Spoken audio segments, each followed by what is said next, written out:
Okay, for this activity it says pronoun practice. So you should have watched the video on pronouns, and you should now know that a pronoun is a word that takes the place of your noun. Remember, a noun is a person, place, or thing. So these words can take the place of those nouns. So the directions say, cross out the underlined part of each sentence and replace the word or words with a pronoun from the box. Use capitals when a pronoun begins the sentence. So number 1, Tinkerbell was flying in the sky with Flutterbell and Sparkle Fairy.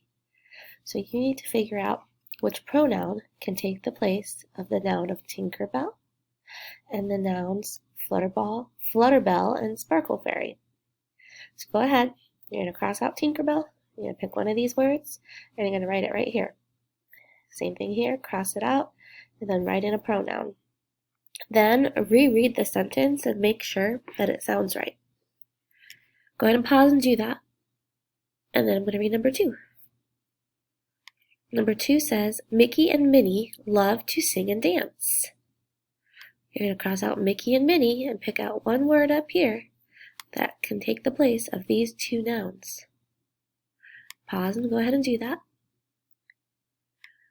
Okay, remember you're only going to use each one once, so cross them out as you use them, so that way you know that you used them.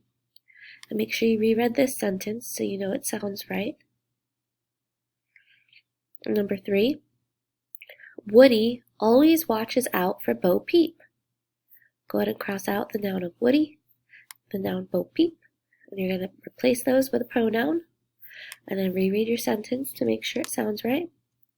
Go ahead and pause and do that. And then number 4, the ball rolled away from Pluto the dog.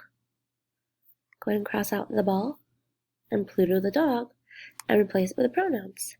Reread your sentences and make sure they sound right. Each one of these will be used once. Good luck!